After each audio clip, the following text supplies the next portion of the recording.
La columna vertebral está formada neto por 33 a 34 vértebras que se dividen en cervicales, que son 7, las dorsales, que son 12 vértebras. Luego vienen las lumbares, que son 5 vértebras. Y luego vienen las vértebras sacras, pero estas vértebras sacras, que junto con el coxis están formando neto la pelvis, acá las vértebras del sacro y del coxis están fusionadas, las 5 vértebras sacras y las 4 o 5 vértebras neto coxigias. Eso hace las 33 o 34 vértebras. En una vértebra cervical, torácica o lumbar, vamos a encontrar que tiene un cuerpo en la parte anterior con caras, una cara superior, abajo una cara inferior, tiene una cara anterior, dos caras laterales, una cara posterior que forma el lado anterior del agujero neto vertebral. En la cara superior acá podemos ver claramente el tejido esponjoso que forma a las vértebras, rodeado por una capa de tejido compacto. Por detrás del agujero neto vertebral encontramos una serie de apófisis, como la apófisis espinosa, que se dirige hacia abajo, hacia atrás, tiene una base que se une a la vértebra, un vértice, dos caras laterales, un borde neto superior, ligeramente cortante, un borde inferior más redondeado. Luego tenemos hacia afuera las apófisis transversas, que también tiene una base que se une a la vértebra, un vértice, un borde anterior, un borde posterior. Esto puede ser una cara o un borde superior e inferior. Las apófisis articulares, que son 4, 2 superiores y 2 inferiores, para articularse con las apófisis articulares de la vértebra que está arriba y de la vértebra que está hacia abajo. Las vértebras se articulan por los cuerpos y por las apófisis articulares.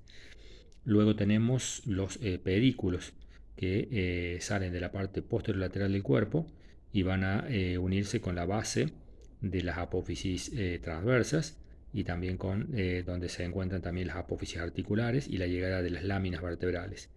Las láminas vertebrales son dos, van entonces desde la apófisis espinosa hasta la apófisis transversa. Tiene una cara anterior, una cara posterior, un borde superior, un borde inferior y sus dos extremidades.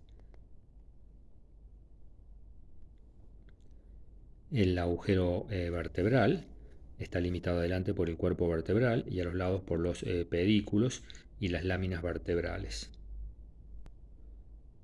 Aquí tenemos una vértebra cervical con el cuerpo más alargado en sentido transversal. En su cara superior tiene estas apófisis que van hacia arriba, son las apófisis semilunares o ganchos. Y en la cara inferior de las vértebras cervicales hay una pequeña escotadura para que entren estas apófisis semilunares. Esto es característica de las vértebras cervicales. En la cara superior del cuerpo, las apófisis semilunares.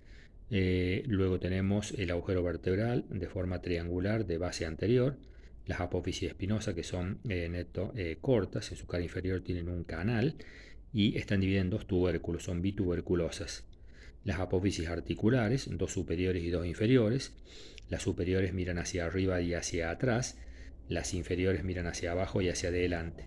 Vemos los pedículos para formar los agujeros de conjunción y las apófisis transversas, que acá tienen una característica, nacen por dos raíces, una raíz anterior que se desprende de la cara lateral del cuerpo de la vértebra y una raíz posterior que nace ahí de la unión de la lámina de la lámina vertebral con las apófisis articulares. Son también bituberculosas, terminan hacia afuera en dos tubérculos y tienen un agujero, el llamado agujero transverso, por donde pasa la arteria vertebral, la vena vertebral y el nervio de Francois-Franc o nervio vertebral.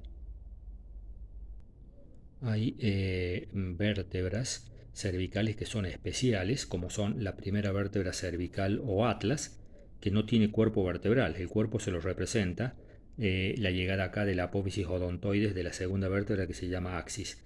El atlas está formado por dos masas laterales y por dos arcos anterior y posterior que unen las masas laterales. Las masas laterales tienen 6 caras. La cara anterior y la cara posterior se unen al arco anterior y al arco posterior. La cara superior tiene unas cavidades llamadas cavidades glenoideas, inclinadas hacia adelante y hacia adentro, que se articulan con los cóndilos del occipital. En la cara inferior de la masa lateral están las carillas articulares inferiores para las carillas articulares superiores del axis. De la cara externa, naciendo como toda vértebra cervical por dos raíces, la apófisis transversa con el agujero neto transverso. Y aquí en la cara interna, representada con puntos, se inserta en la cara interna de la masa lateral un ligamento llamado ligamento transverso que va a evitar que la apófisis odontoides se desplace hacia el agujero neto vertebral. Esta vértebra cervical tiene entonces en el arco anterior, en la línea media, el tubérculo anterior. En la cara posterior tiene una carilla articular para la apófisis odontoide del axis. El arco posterior tiene un tubérculo posterior que representa a la apófisis espinosa que no se ha desarrollado. El arco posterior corresponde a las láminas y en la parte interna de este arco posterior vemos ahí la presencia en la parte externa del arco posterior, esta zona donde está el canal para la arteria vertebral, vendrían a ser los pedículos. La segunda vértebra cervical o axis se distingue porque de la cara superior del cuerpo nace una apófisis que se va hacia arriba, la apófisis odontoides, o diente del axis, que tiene una base, un cuello, un cuerpo y un vértice. Su cara anterior se articula con la cara posterior del arco anterior del atlas, y su cara posterior ya vimos que va, ahí va el ligamento transverso. Tiene el agujero vertebral de forma triangular, las apófisis articulares, las dos superiores para el atlas, las dos inferiores para la tercera vértebra cervical, la apófisis transversa con sus dos raíces y el agujero transverso, la apófisis espinosa bituberculosa, las láminas vertebrales.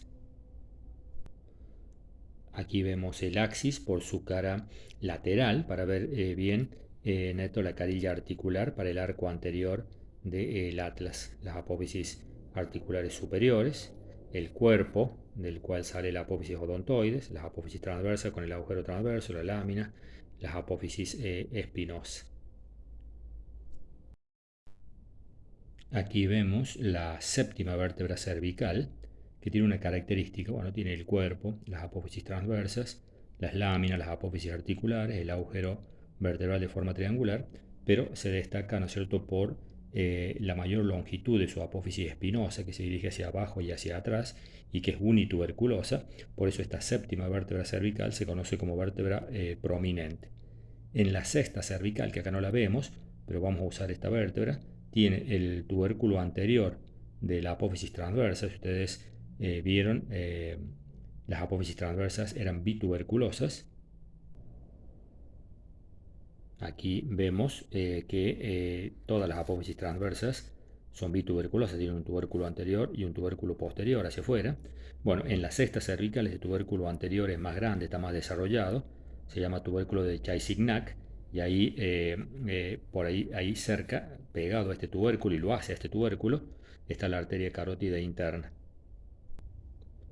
En esta séptima vértebra cervical, además de ser la apófisis espinosa unituberculosa, el agujero transverso puede faltar, pero si está presente, por ahí no pasa la arteria vertebral. La arteria vertebral comienza a pasar por el agujero transverso de la sexta vértebra cervical.